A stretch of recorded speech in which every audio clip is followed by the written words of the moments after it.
मैं हूं आपके साथ नताशा सेठी, डिस्ट्रिक्ट बार एसोसिएशन जेलम से। और आज हम डिस्कस करेंगे वर्क प्लेस हैरेसमेंट, जिसमें हम लॉज को भी देखेंगे, ऑर्डिनेंसेस को भी देखेंगे और रेगुलेशंस को भी देखेंगे, इंटरनेशनल और पाकिस्तानी कॉन्टेक्स्ट के हवाले से। वर्क प्लेस हैरेसमेंट के बारे में हम जब डिस्कस करते हैं तो हमारे पास सबसे पहली चीज़ आती है जेंडर। जब जेंडर की बात आती है तो हम सबसे पहले देखते हैं वुमेन को, फीमेल्स को, लेडीज को, और जो छोटी एज की बच्चियां होती हैं उनको।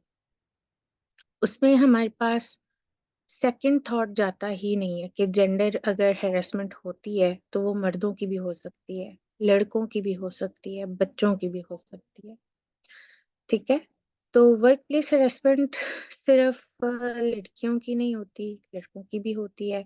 और सिर्फ पाकिस्तानी कॉन्टेक्स्ट में नहीं होती, ओवरऑल ग्लोब में होता है। ये ग्लोबल इशू है, इंटरनेशनल इशू है, जिस पे हमारे पास इंटरनेशनल लॉज भी मौजूद हैं, ट्रीटीज भी मौजूद हैं।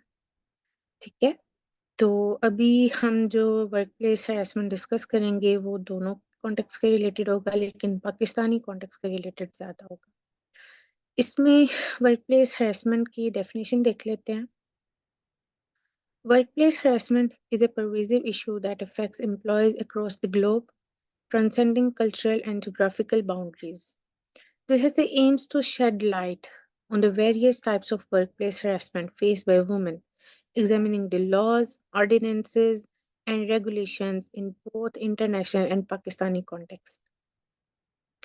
अब वर्क प्लेस हरेसमेंट की टाइप्स के बारे में हम बात करें या उसकी डेफिनेशन के बारे में हम बात करें तो ये सेम उसी में आ जाएगा जो अभी मैंने आपको डिस्कस किया, कि सिर्फ हम लोग विमेंस की बात करते हैं, हम बच्चियों की बात नहीं करते, हम छोटे बच्चों की बात नहीं करते, अंडर एज जो हमारे बच्चे होते हैं हम उनके बारे में बात नहीं करते, हम मर्दों की बात नहीं करते।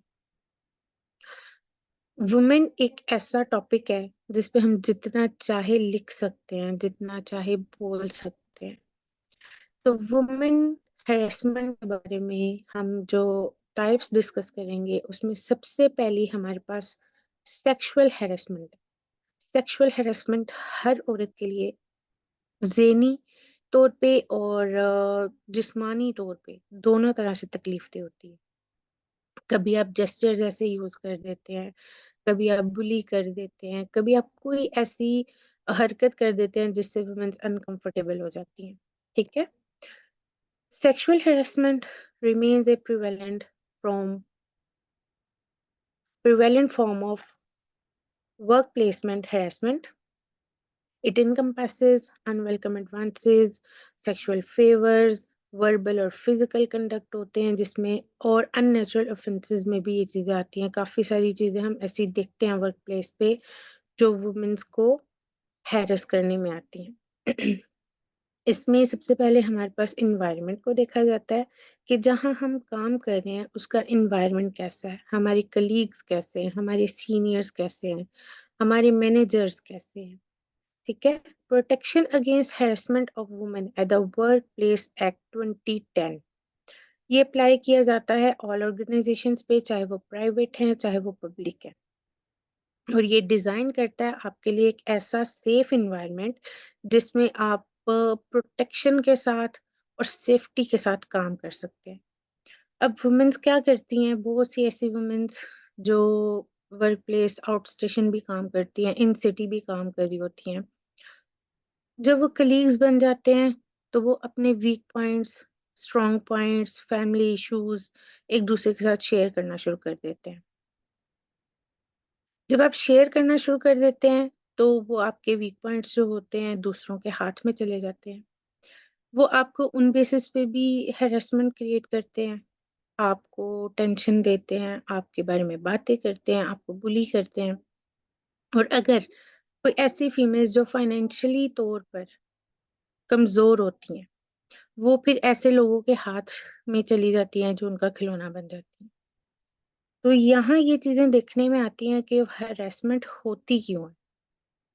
डेफिनेशन ऑफ सेक्सुअल हैरेसमेंट पे हम बात करेंगे। The act defines sexual harassment broadly including unwelcome sexual advances. अब अनवेलकम सेक्सुअल एडवांसेस में हम लोग बहुत सी चीज़ें ले सकते हैं, जैसे